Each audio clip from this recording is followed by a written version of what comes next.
मित्रों, मेरा नाम किशन कुमार है और आप सभी का मेरे न्यूज़ चैनल छोटे से प्लेटफॉर्म न्यूज़ तंत्र पे आप सभी का स्वागत है। जैसा कि मैंने पहले भी बताया था कि एक छोटे प्लेटफॉर्म पर एक बड़े प्रयास के लिए मैंने ये मुहिम शुरू की है। मैं आज आया था अम्बेडकर पार्क। जैसा कि आप पीछे देख रहे होंगे, ये अम्बेडकर पार्क की विशेषता ये पत्थर नहीं है। यहाँ पे लगे महापुरुषों की विचारधाराओं को पढ़कर महसूस होता है कि एक्चुअली में इस पार्क में क्या स्थापित किया गया है। यदि आप संवेदना से भरे व्यक्ति हैं तो आपको इस पार्क में आने पर स्तंभों पर लिखे वाक्यांश को पढ़कर और महापुरुषों के पीछे नीचे जो है प्रतिमा के नीचे लिखा उनका बैकग्राउंड पढ़ के आपको एक प्रकार की एक ऊर्जा की अनुभूति होगी। आपको इसके लिए अम्बेडकर पार्क आना पड़ेगा। खैर छोड़िए, इस पार्क में मुझे हमारे मित्र मिल गए हैं, सलमान सर, जो कि अंग्रेजी मैथ के स्कॉलर हैं, बहुत बड़े प्रसिद्ध हैं हमारे क्षेत्र अयोध्या के। तो मैं इनसे कुछ विषय पे बात करना चाहता हूँ। मैं आपसे सबसे पहले ये पूछना चाहता हूँ, कैसे हैं सर आप? मैं एकदम से ठीक हूँ सर। और आप कैसे हैं ये हम जानना चाहते हैं। आप लोगों की दुआएं आशीर्वाद है, बिल्कुल ठीक है। आपसे कुछ प्रश्न पूछना था, मेरे मन में ये जिज्ञासा बहुत पहले से थी। आप ये बताइए, जिस प्रकार का माहौल इस समय हिंदुस्तान में स्थापित कर दिया गया है और हर जगह धर्म धर्म धर्म धर्म की बात होती है, हिंदुत्व की बात होती है, मुस्लिम की बात होती है, तो क्या आप ये मानते हैं कि गॉड एग्जिस्ट करते हैं, ईश्वर एग्जिस्ट करते हैं इस ब्रह्मांड में? क्योंकि आप यूरोप चले जाइए, एशिया चले जाइए, आपको ईश्वर का दूसरा रूप मिलेगा, उनकी दूसरी प्रतिक्रिया के रूप में दूसरा अस्तित्व स्थापित मिलेगा। तो क्या आपको लगता है ईश्वर स्थापित है, उनका एग्जिस्टेंस महसूस कर सकते हैं आप इस ब्रह्मांड में? ईश्वर बेशक ईश्वर है, ईश्वर अल्लाह भगवान, वो वही इस सृष्टि को चलाने वाला है, वही सबको सच्ची राह दिखाने वाला ईश्वर है। और अगर कोई ये कहे कि ईश्वर नहीं है, तब इस दलील को मैं खंडित करता हूँ कि ईश्वर नहीं है, ईश्वर है। मैं उम्मीद कर रहा था कि आप यही जवाब देंगे, लेकिन ईश्वर ने मुझे मस्तिष्क दिया है, तो आप विचार कर सकते हैं ना किसी विषय पर। बेशक आप विचार कर रहे हैं और विचार करने के उपरांत आप ये भी सोच सकते हैं कि यदि ईश्वर है तो ईश्वर क्या मनुष्य को, आपका ये भी मानना है कि ईश्वर ने क्या किया है, मनुष्य को धरती पर भेजा है, बिल्कुल सारी रिस्पॉन्सिबिलिटी ईश्वर की है जी। मानते हैं ना इस बात को? जी, तो ये जो ईश्वर ने भेजा है किसी व्यक्ति को इस पृथ्वी पर, तो उसको कष्ट होता है, तो क्या ये ईश्वर करता है? अब ये तो भाई अपने अपने हिसाब से, जैसे किसी का जैसा कर्म हो, क्योंकि हम लोग ज़्यादातर ये मानते नहीं, हैं आपको कि इंटरप्ट करूंगा, कर्म छोड़ दीजिए। मैं मान लेता हूँ किसी की उम्र 10 साल, 15 साल, 20 साल, 30 साल हो गई, उसके कर्म के अनुसार उसको 30-40 साल बाद उसको कष्ट भोगना पड़ रहा है। लेकिन आप रोज़ देखने के मिलता है कि 5 साल की बच्ची, 4 महीने की बच्ची, 3 साल की बच्ची के साथ रेप हो जाता है। तो आप क्या मानते हैं कि वो बच्ची ने क्या 3 महीने 4 साल में ऐसा क्या बुरा कर्म कर दिया जो उसके साथ इतना घिनौना कृत्य हुआ? क्या ईश्वर वही, मतलब आप एक थिंकिंग अपने विचार करिए। एक्चुअली मैं किसी के धर्म विशेष जाति पर मैं लांछन नहीं उठा रहा हूँ। मेरे मस्तिष्क में ये जिज्ञासा उत्पन्न हुई कि 3 साल की 4 साल की बच्ची के साथ इतना मतलब घिनौना कृत्य हो रहा है, तो क्या ईश्वर उसको रोक नहीं सकता अगर एग्जिस्ट करता है तो? एज एन एथिस्ट मैं सोचूं तो जैसा आप कह रहे हैं कि ईश्वर रोक सकता है या नहीं रोक सकता, ये देखिए, सबसे पहली बात तो हमारे समाज की ये देन है। समाज की ये देन है कि हम समाज कैसा अपना बनाए हैं, कैसा क्या किए हैं। अभी आप बात अगर स्पेशली भारत की करिए या बात स्पेशली और किसी कंट्री, आप दुबई में चले जाइए, दुबई में आपको नहीं मिलेगा। सबसे दुनिया की सबसे सेफेस्ट कंट्री मानी जाती है दुबई। और जहाँ तक ईश्वर भगवान की आप बात कर रहे हैं, ईश्वर और भगवान या अल्लाह, यहाँ पर हम लोगों का दिमाग फ्री करके भेजा है। अगर हम लोगों का दिमाग फ्री करके ना भेजा होता तो आज दुनिया में सिर्फ एक ही धर्म के लोग होते, चाहे हिंदू होते या मुस्लिम होते या ईसाई होते, सिख एक्सेट्रा जितने भी धर्म हैं। अगर ईश्वर चाहता कि हम एक ही धर्म में कर दें तो ईश्वर दिमाग पर कंट्रोल नहीं करके भेजा है।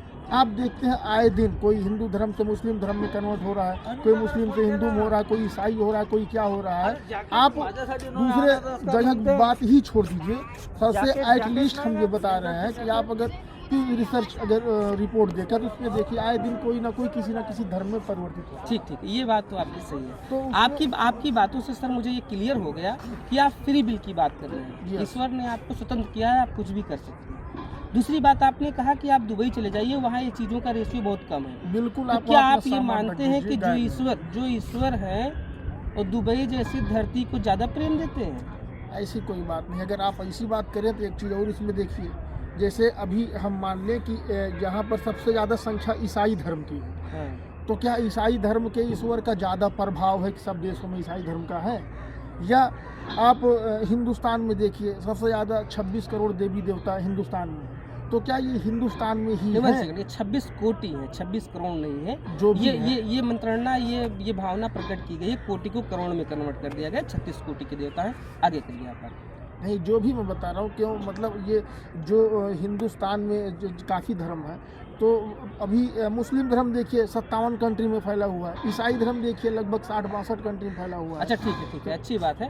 आप धर्म की बात करें, मेरा साधारण से सवाल है, ईश्वर एग्जिस्ट करते हैं कि नहीं? आपने कहा बेशक बिल्कुल करते हैं, बिल्कुल बेशक, करते हैं। उसमें कोई शक और नहीं। इस संसार में सबको सुखी, संपन्न और एक प्रेम पूर्वक जीवन जीने की रिस्पॉन्सिबिलिटी ईश्वर की है, जी ये भी आप मानते हैं? बिल्कुल। तो किसी व्यक्ति को अगर बिना किसी बुरे कर्म के कारण उसको दंड मिलता है, तो क्या ईश्वर का ये न्याय है?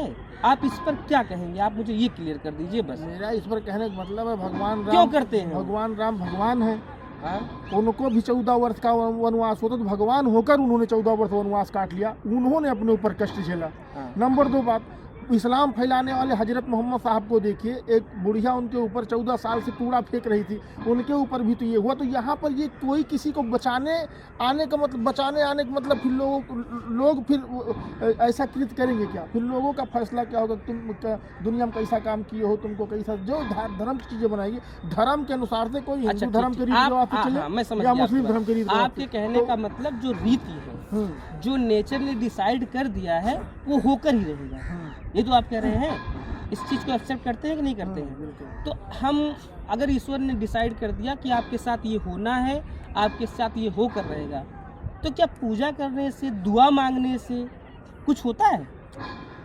सब भाई दिल की बात होती है, जिस हिसाब से लोगों का लगाव होता है, जुड़ाव होता है, उसी हिसाब से। अब अगर ऐसा हो जाए तो ईश्वर किसी को मरने ही ना दे। अगर ऐसी बात है, तब भी जनसंख्या आप सोच लीजिए, अब उसको चंगेज खान को देखिए, कितने देश की जनसंख्या, मान लो नियर अबाउट इतना जनसंख्या, लगभग कितने लोगों को खत्म कर दिया था, करोड़ों करोड़ों। ठीक, आप बात को डाइवर्ट कर रहे हैं, मेरी बात आप समझिए। ये तो अटल सत्य है, जिस चीज़ का उदय हुआ उसका पतन होना है। बिल्कुल। मेरे कहने का मतलब ये है कि ईश्वर एग्जिस्ट करते हैं, आपने ये कहा। बिल्कुल, मेरा exist पहला करते सवाल, उसका उत्तर आपने दे दिया। दूसरा क्वेश्चन मैंने ये किया कि सारी रिस्पॉन्सिबिलिटी ईश्वर की है, तो ईश्वर इस बात को डिसाइड करता है कि कौन सुखी रहेगा, कौन दुखी रहेगा। हालांकि नहीं, मेरी बात आप समझिए। हालांकि जैसे सूर्य है, हिंदू धर्म में सूर्य की लोग पूजा करते हैं, सूर्य कभी अंधेरा नहीं दे सकता।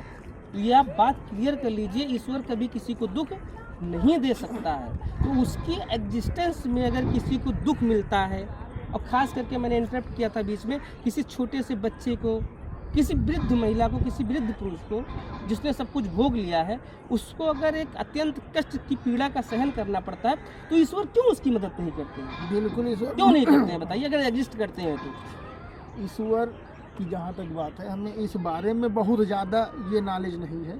ईश्वर क्यों नहीं प्रकट होते, क्या नहीं करते, ये तो सिंपल सी बात ये होगी, जैसे कि आप कह रहे हैं कि कोई वृद्ध महिला परेशान है, तो भाई उसके एक भाग्य में जो कुछ लिखा है उसको तो भोगना ही है उसको। हाँ, ठीक, या ठीक, कर्म ओके, के हिसाब से, जैसे जिसका कर्म रहता है उसी हिसाब से लोग अपना सुख दुख भोगते रहते मैं हैं। आपके सवालों से 10-20% सहमत हूँ, 80% में सहमत नहीं हूँ। मतलब मुझे सेटिस्फैक्शन नहीं है सवाल के जवाब से।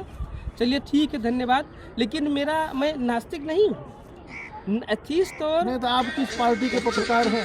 पत्रकार पार्टी के नहीं होते किस भैया। पार्टी के पत्रकार? How do mean to say that? मैं किस पार्टी का पत्रकार हूँ? Because your question is too difficult and every moment you are going to religious. This is not contest of the religious and any parties. मेरी बात आप समझिए। पहले मैंने पूछा कि गॉड एग्जिस्ट करते हैं कि नहीं करते हैं, और ये आपका पूछना किस पार्टी के पत्रकार हो। मैंने किसी भी पॉलिटिकल पार्टी का क्वेश्चन पूछा ही नहीं, मैं तो एक मॉरलिटी का क्वेश्चन आपसे पूछ रहा था। बस मेरी बात आप समझिए कि अगर एक मनुष्य के एक साधारण जीवन में आपके मस्तिष्क में जरा सा भी संवेदना और थिंकिंग की व्यवस्था है, तो आप इस बात को सोच सकते हैं। हालांकि इस विषय पर मैं बहस करने के लायक नहीं हूँ, लेकिन आपकी बातों से कुछ हद कोई तक बात इत्तेफाक नहीं रखता सर, हूँ कोई बात और ना इत्तेफाक भी रखता हूँ। चलिए फिलहाल थैंक यू, आपसे मुलाकात हो गई सर, फिर किसी मसले पे बात ठीक होगी है, कभी, ठीक। और विचार करिएगा। और हालांकि वंस अगेन मैं नास्तिक नहीं हूँ। Thank you.